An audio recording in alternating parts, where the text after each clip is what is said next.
EPFO ಈ ವಿಶೇಷ ಯೋಜನೆಯನ್ನು ಮಾಸಿಕ 15,000 ಸಂಬಳದ ಉದ್ಯೋಗಿಗಳಿಗಾಗಿ ವಿನ್ಯಾಸಗೊಳಿಸಲಾಗಿದೆ. ಇದು ನಿವೃತ್ತಿ ಜೀವನಕ್ಕೆ ಸಹಾಯಕವಾಗಿದೆ. ಉದ್ಯೋಗಿಗಳಿಗೆ ಧನಾತ್ಮಕ ಬೆಳವಣಿಗೆಗಳು ಹೊರಹೊಮ್ಮಿವೆ. ಕಾರ್ಮಿಕರ ಸಾಮಾಜಿಕ ಭದ್ರತೆಯನ್ನು ಹೆಚ್ಚಿಸಲು ಭಾರತ ಸರ್ಕಾರವು 1976ರಲ್ಲಿ ಉದ್ಯೋಗಿಗಳ ಠೇವಣಿ ಲಿಂಕ್ಡ್ ವಿಮಾ ಯೋಜನೆಯನ್ನು ಪರಿಚಯಿಸಿತು. ಈ ಉಪಕ್ರಮವನ್ನು ಉದ್ಯೋಗಿಗಳ ಭವಿಷ್ಯ ನಿಧಿ ಸಂಸ್ಥೆ ಇಪಿಎಫ್ಒ ನೋಡಿಕೊಳ್ಳುತ್ತದೆ ಮತ್ತು ಇಪಿಎಫ್ನ ಸದಸ್ಯರಾಗಿರುವ ಖಾಸಗಿ ವಲಯದ ಉದ್ಯೋಗಿಗಳಿಗೆ ಜೀವ ವಿಮಾ ಪ್ರಯೋಜನಗಳನ್ನು ನೀಡಲು ವಿನ್ಯಾಸಗೊಳಿಸಲಾಗಿದೆ. ಈ ರೀತಿ ಮತ್ತಷ್ಟು ವಿಷಯವನ್ನು ತಿಳಿಯುವುದಕ್ಕೆ ನಮ್ಮ ಯೂಟ್ಯೂಬ್ ಚಾನಲ್ ಆದ ನ್ಯೂಸ್ ಇನ್ಫೋ ಮಾಸ್ಟರ್ ಕನ್ನಡ ಚಾನಲ್ನನ್ನು ಸಬ್ಸ್ಕ್ರೈಬ್ ಮಾಡಿ ಮತ್ತು ಬೆಲ್ ಐಕಾನ್ನನ್ನು ತಪ್ಪದೇ ಒತ್ತಿರಿ. ಸ್ಥಾಪಿತ ನಿಯಮಗಳಿಗೆ ಅನುಸಾರವಾಗಿ ಇಪಿಎಫ್ ಷೇರುದಾರರಾಗಿರುವ ಉದ್ಯೋಗಿಗಳಿಗೆ ಯಾವುದೇ ವೆಚ್ಚವಿಲ್ಲದೆ ಈ ಯೋಜನೆಯನ್ನು ಜಾರಿಗೊಳಿಸಲಾಗಿದೆ.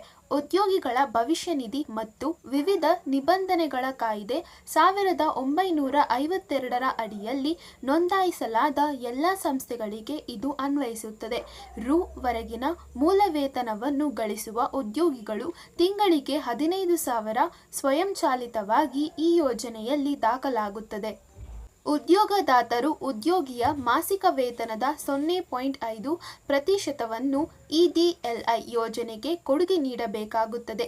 ಗರಿಷ್ಠ ವೇತನ ಮಿತಿಯನ್ನು ರೂ. 15,000 ಗಮನಾರ್ಹವಾಗಿ ಉದ್ಯೋಗಿಗಳು ಇಡಿಎಲ್ಐಗೆ ಯಾವುದೇ ಕೊಡುಗೆಗಳನ್ನು ನೀಡುವ ಅಗತ್ಯವಿಲ್ಲ. ಸೇವೆಯಲ್ಲಿರುವಾಗ ದುರದೃಷ್ಟಕರವಾಗಿ ನೌಕರನ ಮರಣ ಸಂದರ್ಭದಲ್ಲಿ ಗೊತ್ತುಪಡಿಸಿದ ನಾಮಿನಿಯು ಒಂದು ದೊಡ್ಡ ಮೊತ್ತದ ವಿಮಾ ಪಾವತಿಯನ್ನು ಪಡೆಯುತ್ತಾನೆ.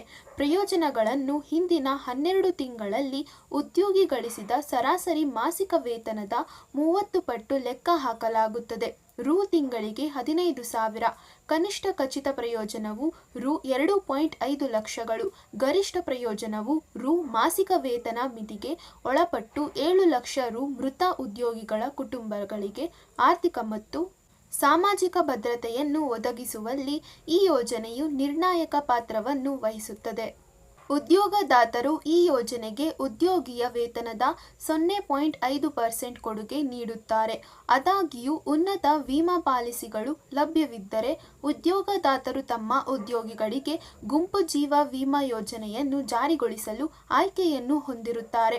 ಇದು ಇಡಿಎಲ್ಐ ಯೋಜನೆಗೆ ಸಮಾನವಾದ ಅಥವಾ ಹೆಚ್ಚಿನ ವ್ಯಾಪ್ತಿಯನ್ನು ಒದಗಿಸಬೇಕು. ನೌಕರನ ಮರಣದ ಸಂದರ್ಭದಲ್ಲಿ ನಾಮಿನಿ ಅಥವಾ ವಾರಸುದಾರರು ವಿಮಾ ಪಾವತಿಯನ್ನು ಸ್ವೀಕರಿಸುತ್ತಾರೆ. ಈ ಪ್ರಕ್ರಿಯೆಯನ್ನು ಪ್ರಾರಂಭಿಸಲು ಅಗತ್ಯವಿರುವ ದಾಖಲಾತಿಗಳೊಂದಿಗೆ ಕ್ಲೈಮ್ ಫಾರ್ಮ್ ಅನ್ನು ಇಪಿಎಫ್ಒಗೆ ಸಲ್ಲಿಸಬೇಕು. ಕ್ಲೈಮ್ ಮೊತ್ತವನ್ನು ನೇರವಾಗಿ ನಾಮಿನಿಯ ಬ್ಯಾಂಕ್ ಖಾತೆಗೆ ಜಮಾ ಮಾಡಲಾಗುತ್ತದೆ. ಈ ಉದ್ದೇಶಕ್ಕಾಗಿ ನಾಮಿನಿಯು ಇಪಿಎಫ್ಒ ವೆಬ್ಸೈಟ್ ಅಥವಾ ಹತ್ತಿರದ ಇಪಿಎಫ್ಒ ಕಚೇರಿಯಿಂದ ಫಾರ್ಮ್ 5IF ಅನ್ನು ಪಡೆಯಬೇಕು. ಈ ವಿಡಿಯೋ ನಿಮಗೆ ಇಷ್ಟವಾದಲ್ಲಿ ನಿಮ್ಮ ಸ್ನೇಹಿತರೊಂದಿಗೆ ಕೂಡ ಹಂಚಿಕೊಳ್ಳಿ. ವಂದನೆ.